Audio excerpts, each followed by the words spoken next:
नमस्कार दोस्तों, इस वीडियो में पंडित जी बता रहे हैं आपको कार्य सिद्धि का एक ऐसा उपाय जिससे आपकी मनोकामना जल्दी से पूरी हो जाएगी। तो चलिए जानते हैं कि पंडित जी क्या बता रहे हैं। मनवांछित फल की कामना आप जिस कामना के लिए कर रहे हैं, विवाह के लिए, नौकरी के लिए, सर्विस के लिए, व्यापार के लिए, रोग मुक्ति के लिए, आप जिस कामना से कर रहे हैं, महाराज बेलपत्री के वृक्ष के नीचे बैठकर हाथ में एक बेलपत्र का पत्ता रखकर आप पंचाक्षर मंत्र नमः शिवाय, ओम नमः शिवाय या श्री शिवाय नमस्तुभ्यम या महामृत्युंजय मंत्र का स्मरण कर रहे हो, पर डंडी का भाग अपनी ओर, बेलपत्र की बीच वाली पत्ती का भाग बीच वाली उंगली की ओर रखकर अगर आप स्मरण कर रहे हैं और अपनी कामना कर कर बेलपत्री के वृक्ष के नीचे बैठकर उस पत्ते को सम्मुख रखकर बाबा से विनय कर कर एकांत में उस बेलपत्री के वृक्ष की छांव में आप कामना कर कर उस पत्ते को शंकर भगवान के ऊपर समर्पित कर रहे हैं, तो ये जान कर रखें कि पार्वती और शिव का मिलन करवा रहे हैं और अपनी मनवांछित फल कामना पूर्ण करवा रहे हैं। क्योंकि शिव और पार्वती का जब मिलन होता है, शंकर पार्वती जब एक दूसरे के सम्मुख में होते हैं, शिव और पार्वती जब एक दूसरे के सामने अपने बच्चों के कारण एक दूसरे के सम्मुख में आते हैं, तो उनके चेहरे पर प्रसन्नता का भाव आ जाता है। बस उस कह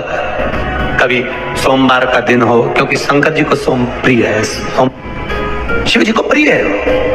घर में 2 दिए हमेशा रखना चाहिए, घी का दिया हो चाहे तेल का दिया। ज्यादा से ज्यादा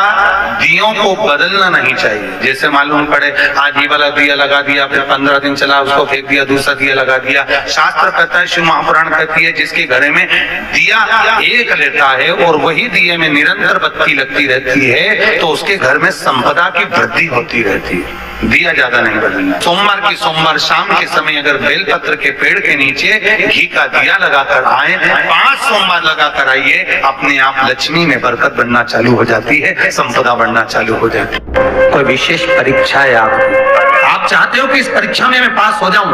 और बहुत जरूरी है मेरा पास होना, मैं बहुत बार दे चुका हूं, बहुत बार दे चुकी हूं, तो प्रयास करना एग्जाम के पहले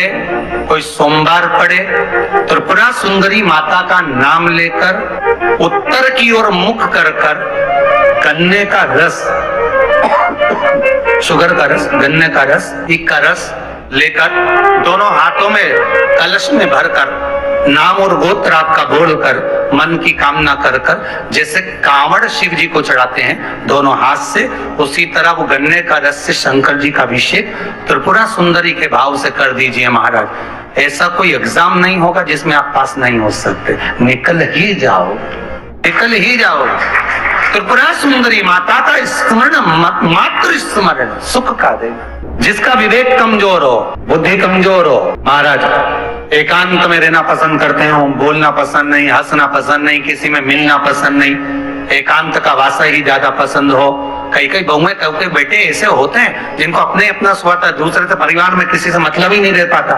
किसी से अच्छे से बोलते नहीं, कमरे में गए अकेले बैठ गए, पति आया उससे बात कर लिए, अपनों से बात कर लिए, बाकी किसी से बोलना ही चलना नहीं। तो उसके लिए भी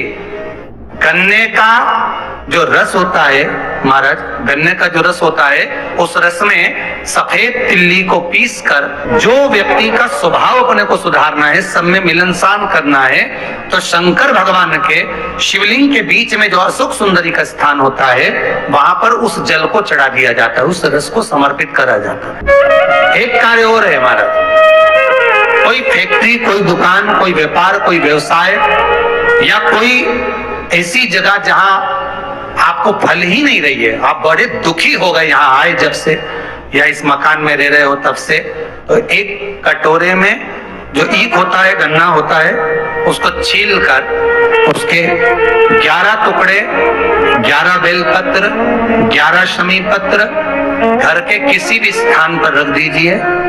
और उसको रखने के बाद सोमवार के दिन बेलपत्र के पेड़ के नीचे इतना सा खड्डा खोद कर उसको दाब दीजिए, उसमें मिट्टी डाल दो और थोड़ा सा जल उस पर समर्पित कर कर आ जाओ। 3 दिन बाद जाकर उसी स्थान की मिट्टी को लाकर घर में डाल दीजिए जो स्थान पर आपको लगता है कि ये भूमि अच्छी नहीं है, यहाँ पर सफलता नहीं मिल रही, यहाँ तकलीफें ज्यादा है, रोग ज्यादा है, बीमारी ज्यादा है, वो भूमि सफलता देना प्रारंभ कर देती है, कार्य को उन्नति कराना प्रारंभ कर देती है। पर जितने भी उपाय हैं ये त्रिपुरा सुंदरी के ही नाम से होंगे।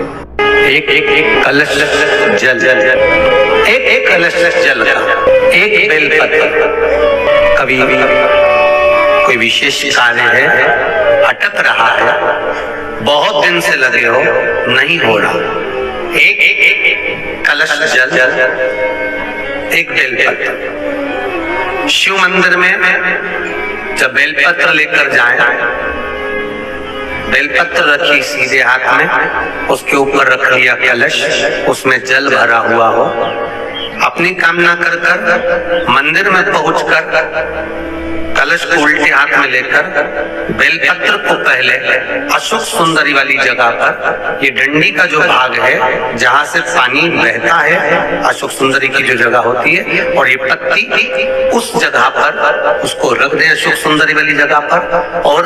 शंकर भगवान को सीधे हाथ में जल लेकर अशोक सुंदरी वाली जगह पर जल समर्पित कर कर शंकर भगवान के चारों ओर जल छोड़कर फिर शिव जी के शिवलिंग पर जल समर्पित करें। लगभग 2 या 3 सोमवार लगातार प्रतिदिन एक बेलपत्र समर्पित करें। और अगर आपने लगातार 2 सोमवार या 3 सोमवार कर लिया तो जो अटका हुआ कार्य है ना, मेरा देव अधिदेव महादेव उसमें सफलता प्रदान कर देगा, ये विश्वास। अशोक सुंदरी की जगह शिव जी का तो गुणगान ही कहता है, सत्यम शिवम सुंदरम। अगर घर में संपदा लक्ष्मी नहीं आ रही हो, व्यापार व्यवसाय नहीं चल रहा हो, नौकरी सर्विस नहीं मिल रही हो, बहुत तकलीफ हो, 7 बेलपत्री केसर को घिसकर चंदन बनाकर बेलपत्री पर बीच वाली पत्ती पर ओम लिखना है। दोनों पत्तियों पर भी एक आदिशक्ति जगदम्बा के नाम की केसर की बिंदी लगाना है, दूसरे में श्री गणेश रिद्धि सिद्धि के नाम की बिंदी लगाना है। शिव जी पर समर्पित करते जाना, शंकर को चढ़ाते जाओ। सोमवार दिन भगवान शंकर को बेलपत्र समर्पित जरूर करना चाहिए। तो हम उम्मीद करते हैं आपको वीडियो पसंद आया होगा, और वीडियो पसंद आए तो इसे लाइक करें, शेयर करें और हमारे चैनल को सब्सक्राइब करें। तभी के लिए इतना ही, मिलते हैं अगली वीडियो में, तब तक के लिए श्री शिवाय नमस्तुभ्यम।